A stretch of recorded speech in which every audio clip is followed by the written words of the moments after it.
देखिए, अपन स्टार्ट कर रहे हैं हेलो एरिन और हेलो एल्केन को बनाने की विधियाँ। क्या होता है हेलो एरिन?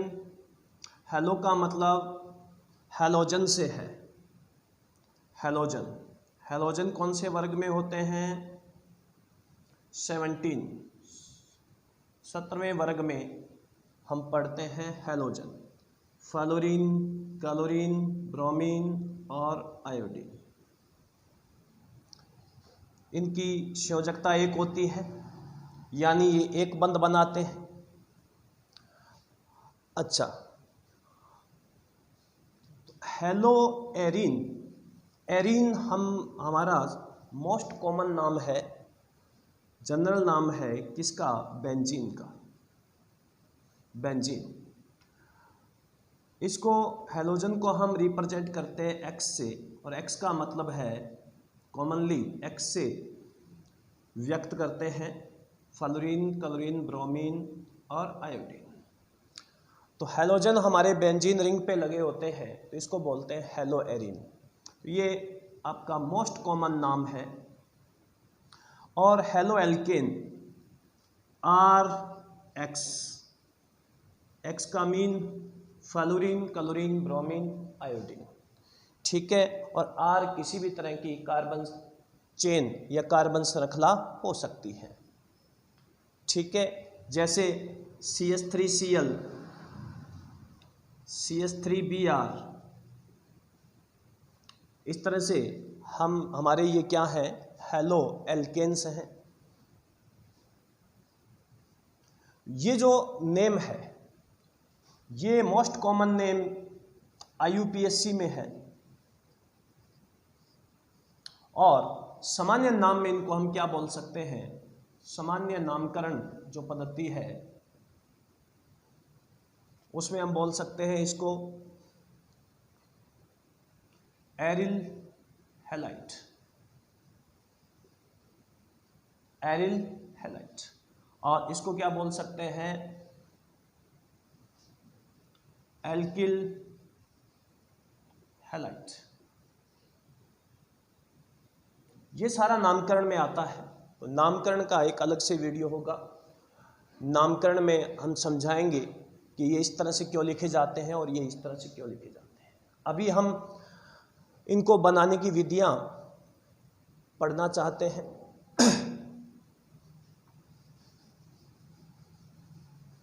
देखिए, बनाने की विधियों में क्या होता है? विरचन। किसका विरचन करना है? एल्किल हैलाइड का। एल्किल हैलाइड बोले तो RX, जिसमें हमारा CH3F Maithil fluoride, CH3Cl Maithil chloride, Maithil bromide और मैथिल आयोडाइड।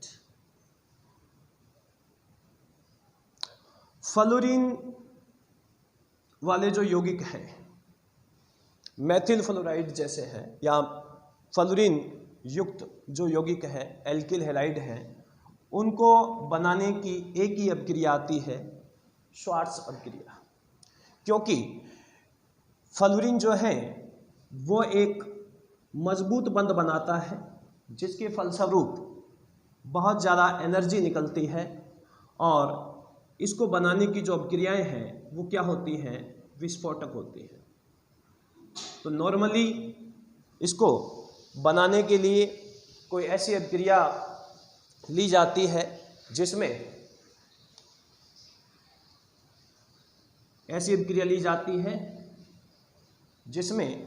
ये अभिक्रिया जो है स्लोवली हो, धीरे हो और विस्फोटक ना हो। ठीक है। और इन्हें बनाने की विधियां हम अब स्टार्ट करते हैं। तो सबसे पहला हमारा जो अभिक्रिया आएगी वो है एल्कीन से। एल्कीन से क्या बनाएंगे अपने? Alkyl halide. तो देखिए, एल्कीन से कैसे एल्किल हैलाइड बनाते हैं। हमारे पास ये कोई सममित एल्कीन है और इसके ऊपर हम HCl का योग करवा देते हैं, HCl का योग करवा देते हैं। यहाँ पर योगात्मक अभिक्रिया होगी, क्योंकि ये जो हमारा क्रियाधार है, क्रिया का जो आधार है उसके अंदर द्विबंध है, और द्विबंध या त्रिबंध जहाँ होता है वहाँ पर क्रियाधार में द्विबंध या त्रिबंध होता है, वहाँ पर योगात्मक क्रिया होती है, और ये हमारा क्या है, अभिकर्मक। अभिकर्मक जो है पूरा का पूरा एल्कीन पर योग करेगा और हमारे को मिलेगा CH3CH2Cl, यानी HCl का विस्मास विखंडन होता है तो H+ और Cl- मिलता है, और एल्कीन पर भी जब ये आक्रमण करते हैं तो पाई बंध का विस्मास विखंडन हो जाता है।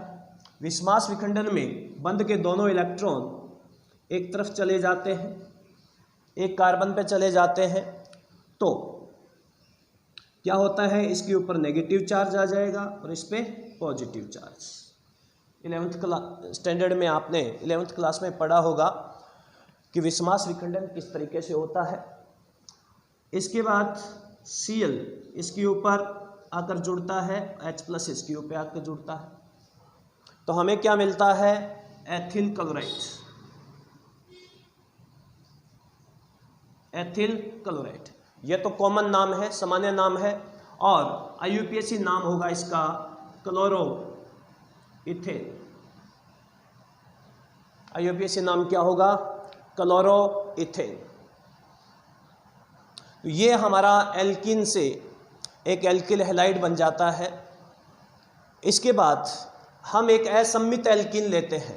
ये एक सम्मित एल्कीन है क्योंकि द्विबंध से जुड़े हुए दोनों जो कार्बन है उनके ऊपर हाइड्रोजन की संख्या समान है। तो देखिए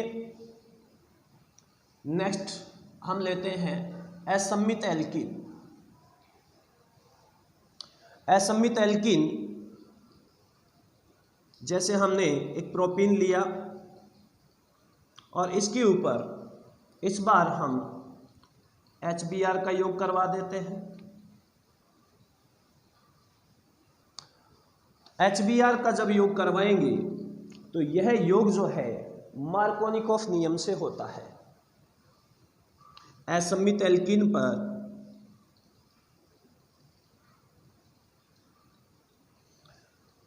मार्कोनिकॉफ नियम से योग होगा। अब मार्कोनिकॉफ नियम क्या होता है, देखिए मार्कोनिकॉफ नियम जो है वो क्या कहता है कि अभिकर्मक का पॉजिटिव पार्ट और नेगेटिव भाग या नेगेटिव पार्ट कहाँ जाता है, किस कार्बन पे जाएगा, जहाँ पर हाइड्रोजन कम है, जहाँ पर हाइड्रोजन अधिक है। तो देखिए पॉजिटिव भाग कौन है इसमें, H+ है, और नेगेटिव भाग कौन है, Br- है। विस्मास विखंडन हो जाएगा। तो आगे भी क्या होगा, विस्मास विखंडन होगा। तो हमारा हाइड्रोजन कहाँ जाता है, यानी पॉजिटिव भाग कहाँ जाता है, जहाँ हाइड्रोजन ज़्यादा होती है। इसे याद भी रख सकते हैं, पॉजिटिव का मतलब हम ज़्यादा से ले सकते हैं। जिस कार्बन पर हाइड्रोजन ज़्यादा है तो वहाँ पर पॉजिटिव भाग जाएगा, और जिस कार्बन पर हाइड्रोजन कम है उस पर नेगेटिव भाग जो है वो जाकर जुड़ता है। तो पाई बंध का यहाँ विखंडन कैसे होगा, विस्मास विखंडन कैसे होगा, यहाँ पर हमें नेगेटिव जोड़ना है तो पॉजिटिव लाना पड़ेगा, और यहाँ पर हमें पॉजिटिव जोड़ना है तो नेगेटिव होना चाहिए। तो ये दोनों इलेक्ट्रॉन यहाँ चले जाते हैं। इसका कारण ये भी होता है, मार्कोनिकॉफ नियम ये तो हमें एक सुविधा के लिए दिया गया है। इस CH3 का +I प्रभाव होता है, इस वजह से इलेक्ट्रॉन का जो मूवमेंट है वो फॉरवर्ड होगा, आगे की ओर होगा। ठीक है, जब भी विस्मास विखंडन होगा तो देखिए CH3 CH पॉजिटिव और CH2 पे नेगेटिव, इस पे H+ आके जुड़ेगा और इस पर हमारा Br माइनस, क्या बनेगा CH3 CH Br CH3। IUPAC नाम इसका होगा 1 2 3 2 ब्रोमो प्रोपेन, 2 ब्रोमो प्रोपेन। और इसका सामान्य नाम क्या होगा, आइसोप्रोपिल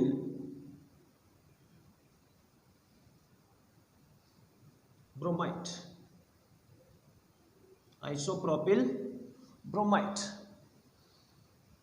आइसो स्ट्रक्चर ये होती है CH पे 2 CH3 या सेकंड लास्ट कार्बन पर CH3 हो, ये सेकंड लास्ट कार्बन है चेन का तो इस पे CH3 हो, ये जो स्ट्रक्चर होती है इसको आइसो स्ट्रक्चर बोलते हैं, आइसो संरचना बोलते हैं। इसीलिए हमारा जो प्रतिस्थापी नाम होगा, इस पूरे का प्रतिस्थापी जो नाम बनेगा वो क्या होता है, आइसोप्रोपिल ब्रोमाइड। देखिए जो IUPAC नाम होते हैं वो हाइड्रोकार्बन श्रृंखला के व्युत्पन्न होते हैं और जो सामान्य नाम होते हैं वो हैलोजन के व्युत्पन्न होते हैं।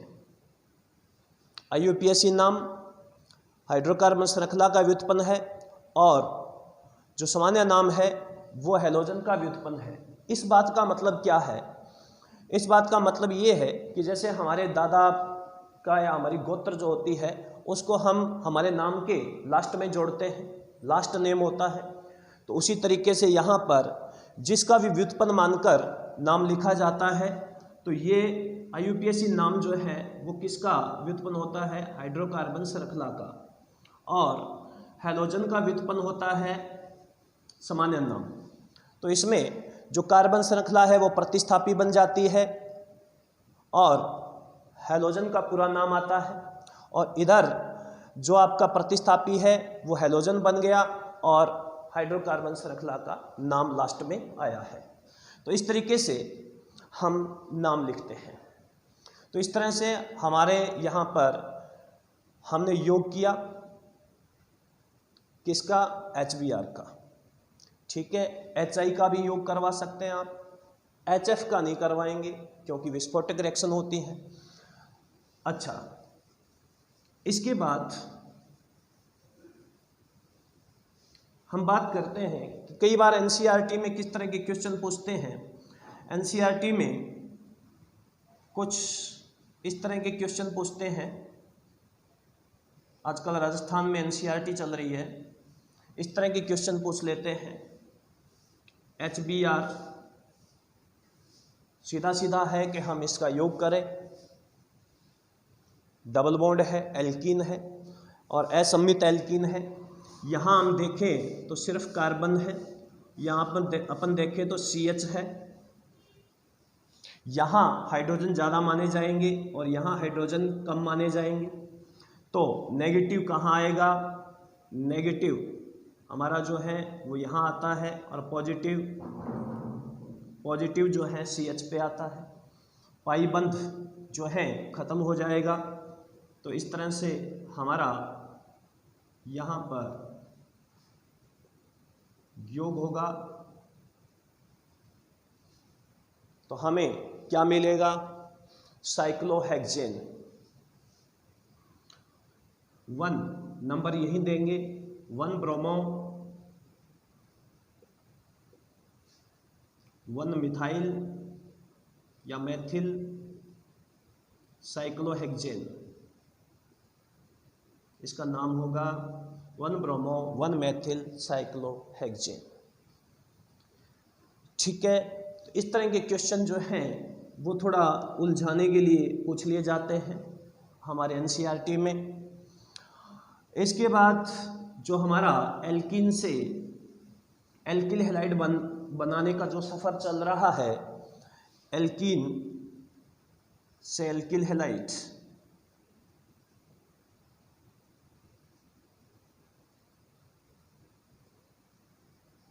बनाने का जो सफ़र चल रहा है, इसके अंदर हम आगे पढ़ना चाहते हैं।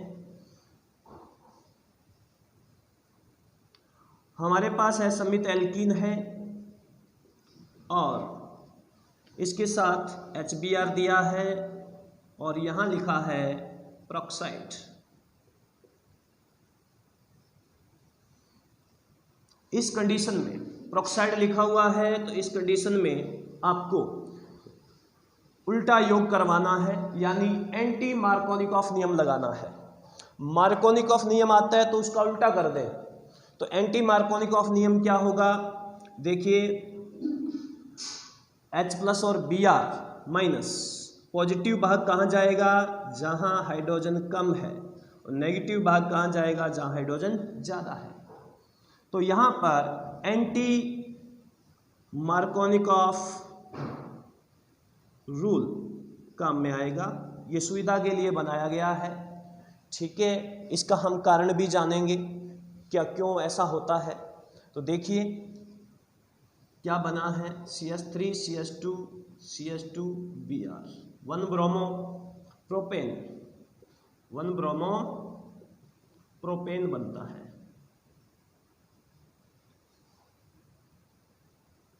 One bromo propane. यहाँ पर एंटी मार्कोनिकॉफ नियम जो है हमने यूज किया है। और रियल में इसमें क्या होता है, देखिए हम इसको समझना चाहते हैं। एक ट्विन रिएक्शन हो गई, प्रोक्साइड नहीं था तो मार्कोनिकॉफ नियम से योग करवा रहे थे, प्रोक्साइड है तो एंटी मार्कोनिकॉफ नियम लगा रहे हैं। तो देखिएगा होता क्या है इसमें, फर्स्ट क्रियाविधि देखें, इसकी क्रियाविधि से हम समझ सकते हैं इस बात को। एंटी मार्कोनिकॉफ नियम से हम सुविधाजनक तरीके से आंसर निकाल पाते हैं, उत्पाद बना पाते हैं। क्रियाविधि जो है इसमें हमारे पास एक प्रोक्साइड होता है, ये होता है peroxide, R oxygen single bond oxygen, फिर दूसरी तरफ भी R लगा हुआ है। ये प्रोक्साइड ग्रुप होता है और इसके ऊपर थोड़ी सी लाइट गिरने से, प्रकाश गिरने से इसका समास विखंडन हो जाता है। एक बार रिएक्शन में समास विखंडन हो जाता है तो मुक्त मूलक बनेंगे और पूरी रिएक्शन के अंदर क्या होता है, समास विखंडन होता जाता है। ये खास बात है कि एक बार समास विखंडन होता है तो पूरी की पूरी क्रियाविधि में क्या होगा, सभी बंधों का समास विखंडन होगा। प्रोक्साइड बन गया। इसके बाद दूसरे स्टेप में क्या होता है, जो हमारा HBr है उसके साथ ये स्टार्टर होता है रिएक्शन का, रिएक्शन को स्टार्ट करता है। एल्कोक्सी मुक्त मूलक बना है,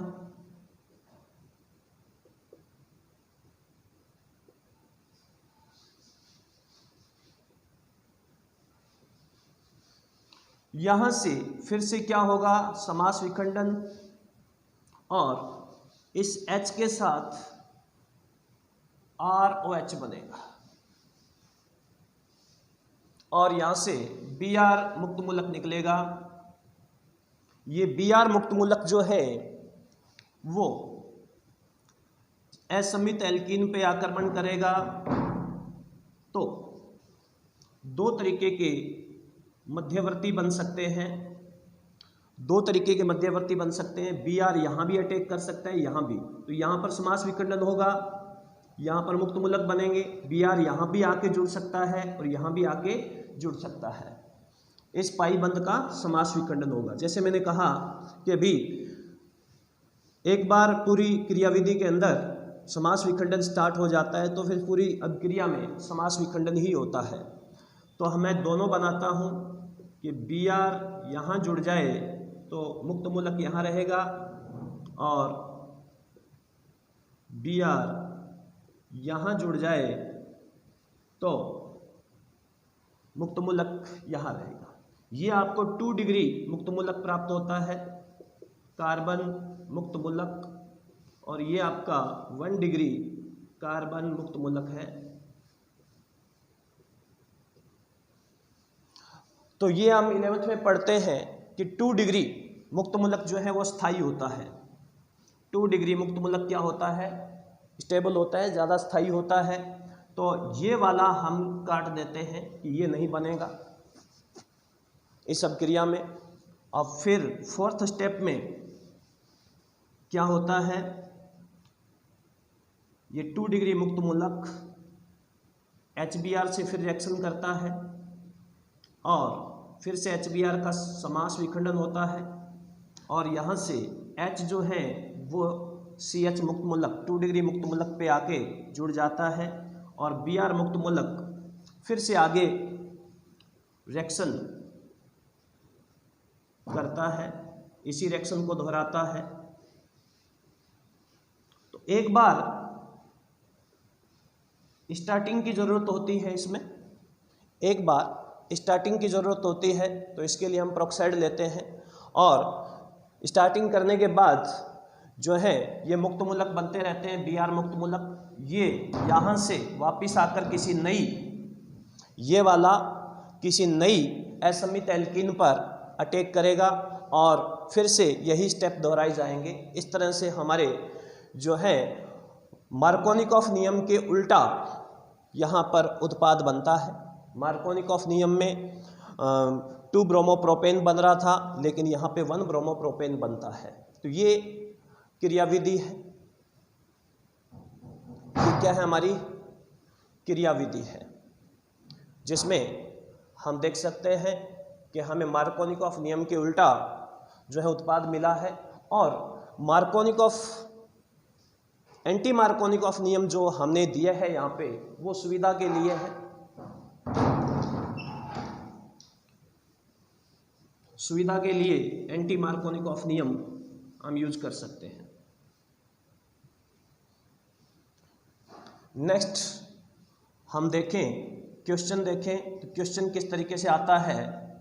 देखिए, इस तरीके से हमें 2 रिएक्शनें एक साथ पूछी जा सकती हैं। NCERT थोड़ा उलझाने वाला सिस्टम रखती हैं, उलझाने वाले क्वेश्चन डालती हैं, HBr और पेरोक्साइड। तो देखिएगा इसके अंदर मार्कोनिकॉफ नियम लगेगा क्योंकि पेरोक्साइड नहीं है, ठीक है। मार्कोनिकॉफ नियम से हमारा जो उत्पाद बना था वो ये बना था, Br और H यहाँ पे पाई बॉन्ड खत्म हो गया था और यहाँ पर जो उत्पाद बनेगा वो उल्टा बनेगा। Br यहाँ होगा, CH3 और H यहाँ पे लग जाएगा, ठीक है। तो इस तरह से हमें जो है एंटी मार्कोनिकॉफ नियम से ये उत्पाद मिलेगा।